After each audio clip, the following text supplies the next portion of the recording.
వి gold trusted gold buyers తాకట్టులో ఉన్న బంగారాన్ని విడిపించి ఈ రోజు ఉన్న మార్కెట్ ధరకే కొనబడును. మరిన్ని వివరాలకు సంప్రదించండి 77107720. జిల్లా కలెక్టర్ మరియు మెజిస్ట్రేట్ డాక్టర్ సత్యశారదాదేవి గారికి, అలాగే సోదరి డాక్టర్ కడియం కాకా గారు ఈరోజు ఇంత చక్కటి కార్యక్రమానికి వచ్చిన అధికారులు, అలాగే మా సోదరిమణులు, ఆడపడుచులందరికీ కూడా నా యొక్క హృదయపూర్వక శిరస్సు వచ్చి నమస్కారం తెలియపరుస్తున్నాను. రేవంత్ అన్న పిసిసి అధ్యక్షుడిగా ఉన్నాక ఒకటే మాట చెప్పిండు, ఇందిరమ్మ ఇల్లు ఉంటే మేము ఓట్లు ఉంటాం, ఇందిరమ్మ ఇల్లు లేని కూడా మీ డబుల్ బెడ్రూమ్ ఉన్న ఇల్లు కానీ మేము అడగాలన్నాడు. ఏమైంది దాని జవాబు? ఏమైంది? ఇందిరమ్మ ఉన్న ఇళ్ళన్నీ కూడా మనకు ఓటు చేసింది. అవునా? ఇందిరమ్మ ఎక్కడెక్కడ ఇల్లు ఉన్నాయో ఆ ఇళ్ళన్నీ కూడా నమ్మకంతో మళ్ళీ ఇందిరమ్మ కళలు సహకారం చేసే ఏకైక పార్టీ కాంగ్రెస్ పార్టీ అని ఎంతో బలంగా నమ్మి, ఎవరైతే ఇందిరమ్మ ఇల్లు లేక గత 10 ఏళ్లలో ఇబ్బంది పడ్డారో వారందరికీ కూడా గౌరవ ముఖ్యమంత్రి గారు రేవంత్ రెడ్డి గారు, అలాగే పార్టీ విక్రమార్క గారు, క్యాబినెట్ మినిస్టర్ అందరూ కూడా మీకు సంతకాలు పెట్టి ఒక పత్రం ఇచ్చింది 6 గ్యారెంటీ. అందులో ఇది పెద్ద కళ. ఒక ఇల్లు రావాలంటే ఆశామాషి కాదు. ఒక సామాన్య మానవుడికి, ఒక కూలీ నాలుగు తీసుకునే మానవుడికి, అలాగే ఒక చిన్న చిరుద్యోగం అంటే ఏదో రోజువారీ కూలీ తీసుకునే వాళ్ళకు ఒక ఇల్లు కట్టుకోవాలంటే పెద్ద కళ సహకారం కాబోతుంది. అలాంటిది 5 లక్షలతో ఆల్రెడీ పైలట్ ప్రాజెక్ట్ కింద లింగవారిగూడెంలో పిల్లల ఆధ్వర్యంలో మండలాధ్యక్షుడు శ్రీనివాస్ నాయక్ ఆధ్వర్యంలో, అనిల ఆధ్వర్యంలో, తర్వాత ఇతర కంపెనీల ఆధ్వర్యంలో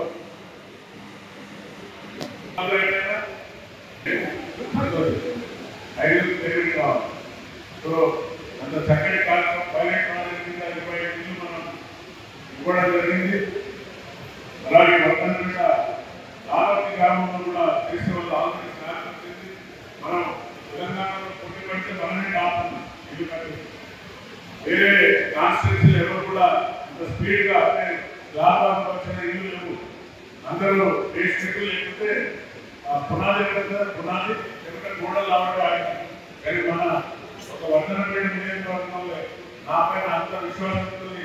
వీళ్ళందరూ కూడా లాభాలు వచ్చిందంటే కలెక్టర్ గారికి సీఎం గారితో రివ్యూ అవుతుంది, వీడియో కాన్ఫరెన్స్ అవుతుంది. అందులో మనమే గురించాలని ఉన్న వరంగల్లో వర్ధనపేట నియోజకవర్గమే ముందుగా ఉన్నది. సో చాలా సంతోషం. ఏదైతే ఇందిరాగాంధీ కళలు ఏదైతుందో, కాంగ్రెస్ ప్రభుత్వం కళ ఏదైతుందో, రోటీ కపడా మకాన్. రోటీ అంటే పూలు, కపడా అంటే గుడ్డ, మకాన్ అంటే ఇల్లు. రోటీ కపడా మకాన్.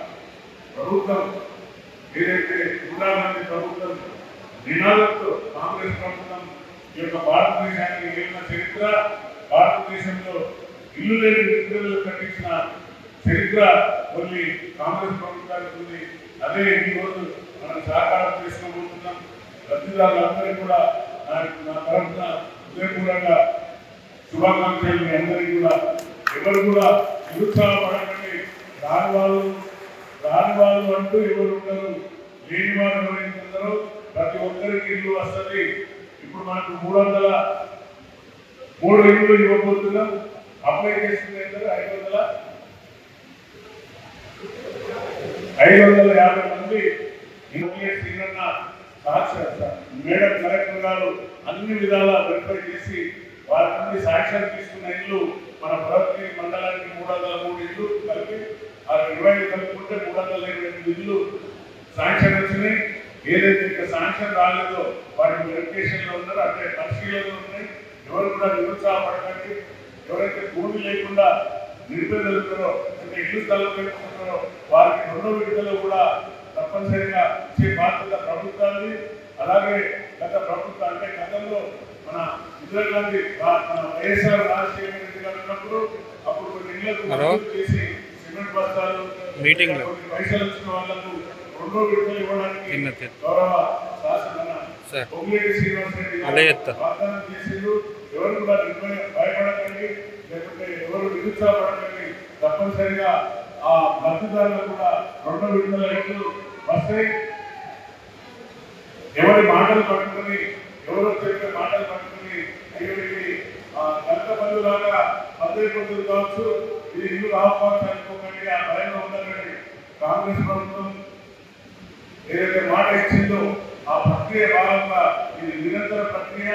ఇంకా మూడేళ్లలో అందరికీ కూడా ఇల్లు ఇచ్చే బాధ్యత మన కాంగ్రెస్ ప్రభుత్వాన్ని. చెప్పిన ఎవరైనా డబ్బులు వసూలు చేసినా నాకు చెప్పండి. ఇలా ఎవరికి ఒక 10 రూపాయలు లేదండి. మళ్ళీ ఒకసారి అందరికీ గుర్తు చేస్తున్న ఈ వేదికలకి ఎవరైనా డబ్బులు తీసుకుని శాంక్షన్ ఇస్తే ఆ ఇల్లు కూడా నిరసన చేస్తా, డబ్బులు తీసుకుని జైలు పంపిస్తా. ఇది మాత్రం పక్కా గుర్తుపెట్టుకోండి. అలాంటిది ఏమైనా ఉంటే నాయకుల దృష్టికి లేకుండా నా దృష్టికి వెళ్ళి దయచేసి ఎవరికి కూడా ఒక 10 రూపాయలు ఇవ్వకండి. మరొకసారి ఈ వేదిక మీద అందరినీ మా చెల్లెమ్మలు ఆడపిల్లలందరినీ కూడా నేను వేదికకి నమస్కరిస్తున్నామా. ఎప్పటికీ మీరు పైసలు లేదండి. దయచేసి మీకు ఎవరన్నా ఏమంటారు, లోకల్ అంటే ఏమంటారు తెలుగులో దళారు వచ్చి ఇస్తా అంటే అక్కడనే బట్టి గుండెలు కట్టుకుంటారు. పైసలు 50 రూపాయలు 50,000 10,000 మీకు ఇల్లు పెట్టిస్తా అని ఎవరన్నా మాట్లాడుతున్నప్పుడు అక్కడనే ఊళ్ళో గుండెలు కట్టుకుంటారని ఇది ప్రభుత్వం ఇచ్చే మనకు భరోసా, ప్రభుత్వం ఇచ్చే ఇల్లు. ఇది రాజ్యాంగంలో ప్రభుత్వం పైన ఉన్న పెద్ద బాధ్యత. ఇల్లు వారి యొక్క బాగోగులు సంక్షేమం చేయవలసిన బాధ్యత రాజ్యాంగపరంగా వచ్చిన మన హక్కు. ఎవరిని కాలుతుందా, ఎవరిని మార్చేస్తుందా అని ఎవరిని అడగండి. దయచేసి నేను మరొకసారి ఈ వేదికకి అందరికీ చెప్తున్నా, మా సోదరి వాళ్ళందరూ కూడా ఇది మీ హక్కు, ఇది రాజ్యాంగం కల్పించిన హక్కు. ప్రభుత్వం ఏదైతే చేయాలో అది చేయాలి. అది చేసి ప్రతి నిరుపేదకు కడుపు నింపాలి, ప్రతి నిరుపేదకు కూడు కల్పించవలసిన బాధ్యత ప్రభుత్వం పైన ఉంటుంది. అందుకనే సన్నబియ్య ఎంత తెచ్చినామో ఒకసారి చెప్పలేదండి. సన్నబియ్య ఎంతమంది తీసుకుంటున్నారు? నిజంగా సన్నబియ్యం తీసుకున్నారా? సంతోషం, సంతోషంగా మీకు అందరిలో సన్నబియ్యంలో ప్రతి పేదవాడి కడుపు కూడా నడుస్తుంది. కాబట్టి మీరు ఏదైతే నమ్ముకొని మీ ప్రభుత్వ పాలన రావాలని, ప్రజాపాలన రావాలని ఆమె నమ్మకంతో మీరు అందరూ ఓటు చేసింది. కాబట్టి మీ అందరికీ మరొకసారి నేను శిరస్సు వచ్చి నమస్కరిస్తున్నాను. అలాగే ఈరోజు యాక్చువల్లీ మొన్ననే జరగాలి, కానీ సోదరి కావ్య మన కళ్యాణ్ గారి కూతురు అందరికీ గురువు, నాకు కూడా గురువు లెక్చరర్గా వారి యొక్క అణిజాడలో రాజకీయంగా వాళ్ళు చూసి మనం ఎంతో నేర్చుకోవాలి. అలాంటి పుట్టిన ఊరు కాబట్టి అన్న నేను రాలేదంటే దీన్ని మళ్ళీ పోస్ట్పోన్ చేసి ఈ రోజు పెట్టుకోవడం జరిగింది. ఎందుకంటే ఆ రోజు సోదరి ఢిల్లీలో మీటింగ్ పోతుంటే ఇది క్యాన్సల్ చేసి మరొకరికి ఈ రోజు పెట్టుకోవడం జరిగింది. ధన్యవాదాలు రావడానికి. Thank you. మీరు వచ్చి మీ చెల్లెలకి ఎవరైతే మన నిరుపేద సోదరి వాళ్ళు ఉన్నారో మీ చెల్లెలకి అందరికీ పట్టాలు ఇవ్వాలి. వారి యొక్క సుఖ సంతోషాలు వాళ్ళ ముఖాల మీద చూడాలి. ఈ 9వ తారీఖు లోపల మీరందరూ కూడా ముందుకు పోసుకోవాలమ్మా. ఎందుకంటే 9 తర్వాత ఇక మన సాంప్రదాయ ప్రకారంగా ఏమంటారు గూడాలు అంటుంటారు. కాబట్టి మీరందరూ కూడా పట్టాలు తీసుకోగానే అందరూ మొదలు పెట్టండి. ఏం చూడకండి, కాదు సమయం తీసుకోండి, మంచి సమయం దాన్ని పోసి అందరూ సిద్ధంగా ఉండండి. ఒకవేళ ఎవరైనా ఇల్లు కట్టుకోలేని పరిస్థితిలో ఉంటే మన మేడం కలెక్టర్ గారు చెప్పినట్టుగా ఐకేపీలో ఉన్న ఏదైతే మహిళా సంఘాలు పొదుపు సంఘాలు ఉన్నాయో వాళ్ళ దగ్గర నుండి అక్కడ గ్రామాధ్యక్షులు కానీ లేకుంటే ఇతర కంపెనీ వాళ్ళందరూ కూర్చొని వాళ్ళకి డబ్బులు ఇప్పియండి. జమానత్ కావాలని నేను పెడతా, వాళ్ళ చక్రాలనే ఆ పొదుపు సంఘానికి డబ్బులు రిటర్న్ ఇచ్చేటట్టు మొదటిగా ₹1,00,000 ఆ పొదుపు సంఘాల నుంచి తీసుకోండి. మేడం గారు కూడా ఆదేశించిన వాళ్ళకు పొదుపు సంఘాలు తీయాలని. కాబట్టి ఎవరు కూడా నిశ్చితంగా ఉన్నట్టు ఎవరు కూడా భయపడదండి. అయ్యో నా దగ్గర డబ్బుల్లో ఇట్లా కట్టుకోవాలని నాకు పత్రం వచ్చింది అని ఎవరు కూడా నిరుత్సాహపడకండమ్మా. అలాగే రాని వాళ్ళు ఎవరు ఉంటే ఇప్పటికీ చెప్తున్నా మళ్ళొకసారి ఎవరు నిరుత్సాహపడలేదు. ఇంకా సుమారుగా అయిపోయింది. ఇంకా 150 ఇల్లు రావాలి మనకు. అవి కూడా అన్ని త్వరలోనే వాటిని కూడా పరిశీలించి కరెక్ట్ నిరుపేద ఎవరు ఉన్నారో వారందరికీ కూడా వచ్చే విధంగా నేను చర్యలు తీసుకుంటా. అందుకనే మా పిఏ కూడా ఎవరు కూడా మీకు నేరుగా ఫోన్ చేయరు. మీరే మాకు ఫోన్ చేయండి. నేను నెంబర్ ఇచ్చిన మళ్ళొకసారి చదువుకున్న విద్యార్థులు పిల్లలు వాళ్ళు ఉంటే 8096107107 8096 అంటే 8086107107 ఈ డైరీలో ఎమ్మెల్యేకి ఫోన్ చేసి ఎవరైనా ఇబ్బందులు ఉంటే మీరు చెప్పండి, అక్కడ పిఏ ఉంటూ రాసుకొని మీకు ఎలాంటి ఇబ్బందులు ఉన్నా కూడా దాన్ని తీర్చే బాధ్యత మేము తీసుకుంటామని మరొకసారి అందరికీ చెప్తున్నా. మళ్ళీ ఒకసారి మీరు కాంగ్రెస్ కాపాడుతున్న తరమా వచ్చింది. ఎందుకంటే మళ్ళా తెలంగాణ బిడ్డను, నేను డాక్టర్కి బిడ్డను, నేను డాక్టర్కి కళాకారుని రాను, నేను సీసాలమ్మలే, మందమ్మలే, ఇసుకి అమ్మలే, కేసు కాలే, మాట సంపాదించలే, మా ప్రాణాలు తెగించి చావు కూడా తలలు పెట్టేసిన వాళ్ళని అటు అన్నపోయి అమెరికాలో డల్లాస్లో తెలంగాణ ఉత్సవాలు అక్కడ జరుపుకుంటాడు. ఇక్కడ చెల్లొచ్చి మా అయ్యకు నోటీసు పంపుతారా, మా అయ్య దేశానికి పితానతుడు పితామహుడు, మా అయ్య చేయబట్టి ఇవాళ నీళ్ళు వచ్చినాయి తెలంగాణకు, మా అయ్య చేయబట్టి కరెంట్ వచ్చింది, మా అయ్య ఉద్యోగాలు వచ్చినాయి, మా అయ్య తెలంగాణ వచ్చిందని డైలాగులు కొడతారు. కాబట్టి అమ్మలారా, పెద్దలారా, సోదరులారా అందరూ గమనించండి, వారి మోసపూరితమైన మాటలు గమనించండి. వీరు ఈ తెలంగాణ రాకముందు ఉద్యమంలో జరిగినప్పుడు వాళ్ళ ఆస్తులన్నీ ఇప్పుడు ఆస్తులన్నీ మీరు ఒకసారి ఆలోచించవలసిన సమయం వచ్చింది. మీరు మళ్ళా గొర్రెలాగా ఆ తెలంగాణలో ఉన్న గొర్రెలను నేను హెచ్చరిస్తున్నా. గొర్రెలాగా మీరు పోయి మా ప్రజలు తీసుకపోకండి. మీరు గొర్రెదానికి పోయినట్టు పోయి ఒకటి బయలుపడితే అన్ని బయలుపడినట్టు కాదు.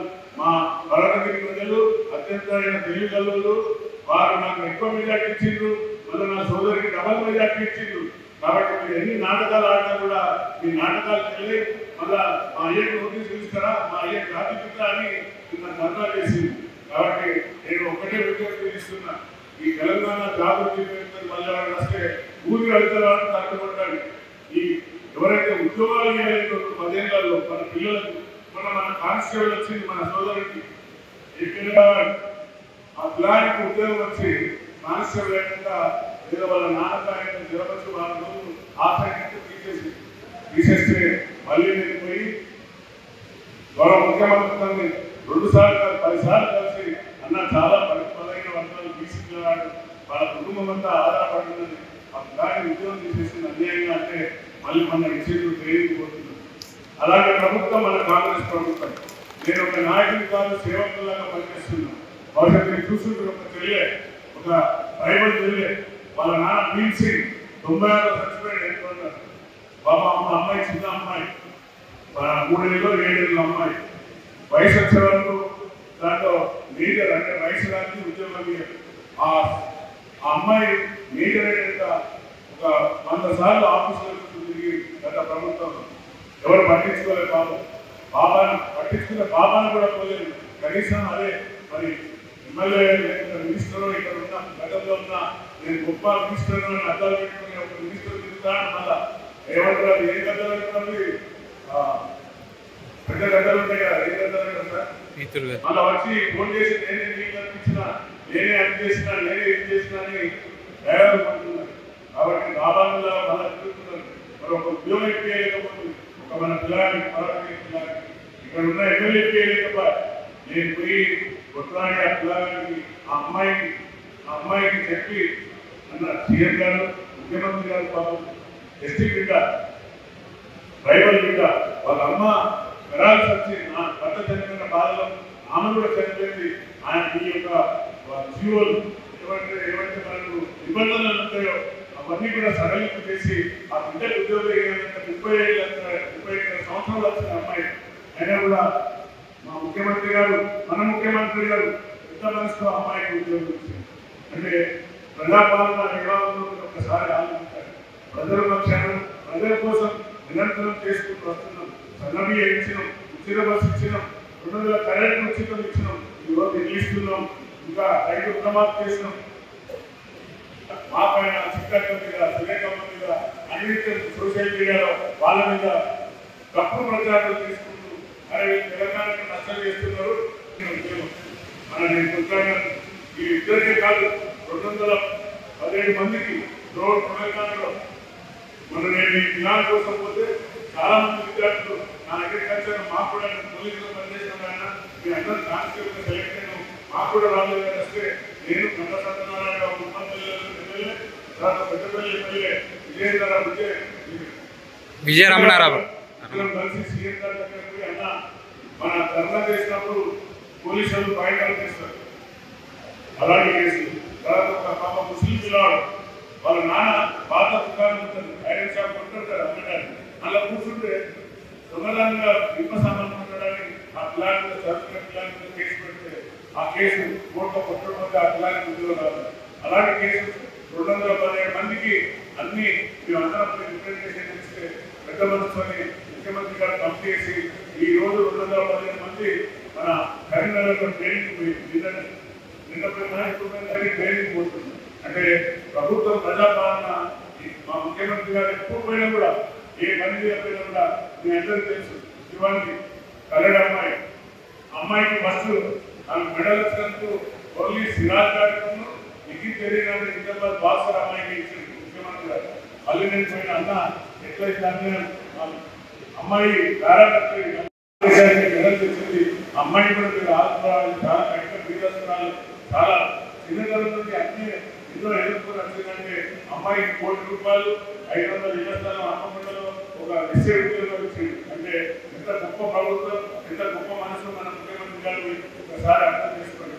కాబట్టి దయచేసి సోదరులారా మళ్ళీ ఈ టీఆర్ఎస్ మద్దతు లేకుండా పోయింది. మళ్ళా వచ్చి మళ్ళీ మేము తెలంగాణను బాగు చేస్తాం, తెలంగాణ దోసుకున్న సరిపోలే మాకు మా కడుపు నిందలే, మా పామలు లేవు, మాకు ఏం లేవు అని మళ్ళా ఇప్పుడు మళ్ళీ మన చుట్టూ తిరుగుతుంది. కాబట్టి అందరూ కూడా పెద్ద మనసుతో ఆలోచించి ఈ కాంగ్రెస్ ప్రభుత్వాన్ని కడుపులో పెట్టుకుని పెంచండి, జీవించండి. జీవిస్తే తప్పనిసరిగా మళ్ళీ కూడా మన ముఖ్యమంత్రి గారు అన్ని విధాలు మనకు అందుబాటులో ఉంటుందని ఈ చక్కటి సమయం వచ్చింది. తొమ్మిదో తారీఖులో కూడా అందరూ కూడా ముగ్గులు పోసుకుంటారు. ఎవరైతే కట్టుకోరో వారికి టైం పౌండ్లో కట్టకుంటే ఆ టైం సమయంలో కట్టకుంటే క్యాన్సర్ ఇస్తారు. కాబట్టి ఈ వచ్చిన అవకాశాన్ని ఎవరు కూడా వదిలిపెట్టుకోకుండా ఇల్లు లేకుండా ఇబ్బంది పడ్డారు వాళ్ళందరూ కూడా ఈ కళలు భగవంతుడు సహకరించాలని, మీకు అన్ని విధాలా అండగా ఉండాలని ఈ సంబంధించిన మీ అందరికీ ఆ నాయకులకు అందరికీ కూడా పెద్ద నాయకులు, సీనియర్ నాయకులు, జూనియర్ నాయకులు ఒకరు పేరు తీసుకుంటే ఒక పేరు తీసుకుని బాధపడుతుంది. కాబట్టి అందరికీ గ్రామాధ్యక్షులకు, ఇంద్రమ్మ కమిటీ సభ్యులకు అందరికీ కూడా పేరు పేరున మహిళా సోదరులకు, మహిళా అధ్యక్షురాలకు అందరికీ కూడా నా యొక్క హృదయపూర్వక నమస్కారాలు చెప్తూ ముగిస్తున్న జై కాంగ్రెస్. ఇండియా పాకిస్తాన్ తాజా అప్డేట్స్ కోసం డౌన్లోడ్ చేసుకోండి RTV లైవ్ యాప్.